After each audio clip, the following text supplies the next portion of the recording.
Täällä Kajaanin Lehtikankaan monitoimitalolla Mamselli suorittaa ateriapalvelua sekä puhtaanapidon töitä. Rasenin työt täällä Lehtikankaan monitoimitalolla on astiahuollon tehtäviä ollut aluksi ja sitten niitä laajennettiin koskettamaan myös puhtaanapidon töitä. Ja Rasenin työkuva on tällä hetkellä ollut räätälöity, on tehty omalla työtehtäväkortilla, joka on myös sitten käännetty helpottamaan sitä työntekoa.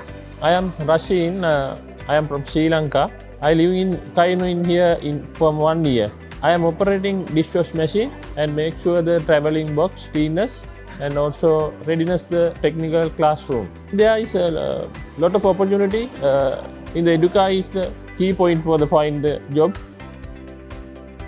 Opiskelijaravintola Foxissa on sekä keittiötöitä että puhtaanapitopalvelutöitä. Eli me kutsutaan Vimuktia täällä Silvaksi, koska se on helpompi kutsua Silva-nimellä. Ja Silva tekee meillä töitä astiahuollossa, puhtaanapidossa ja on asiakaspalvelutehtävissä. My name is Vimukti Silva. I am coming from Sri Lanka. I recently come into Finland 2023. I work as a food service worker in Kajani Mamselli. I recently got this opportunity from Next Level project. I really like this job and there is so many nice people and they are always helping to me and so nice to work over here.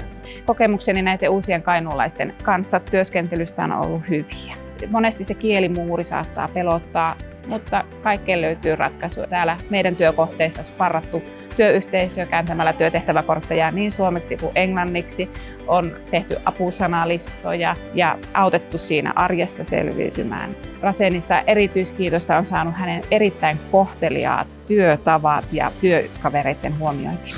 Täällä ammattikorkeakoululla on paljon kansainvälisiä opiskelijoita, joten tässä osa meidän henkilökunnasta osaa hyvin englantia ja osaa vähän vähempi. Mutta sitten yhdessä saamme kyllä Silvalle asiat sanottua ja Google-kääntäjällä sitten, jos ei muuta. Silva on iloinen, aktiivinen, halukas tekemään. Hänelle käy ihan mikä vaan työtehtävä, niin hän kyllä innolla ottaa vastaan. I like to live along here and also I like to doing this job in future also. Yeah, in future I would like to be a hospitality manager. So I think I have to learn about more thing about cooking and restaurant field. Rohkaisen kaikkia palkkaamaan näitä uusia kainuulaisia töihin, koska näistä saadaan todella tarvittavia hyviä työntekijöitä niihin erilaisiin työkohteisiin. Ei pidä pelästyä sitä, jos uudella kainuulaisella ei vaikka ole sen oman alan koulutusta, koska heillä on se motivaatio ja asenne, mikä auttaa sitten uuden oppimisessa.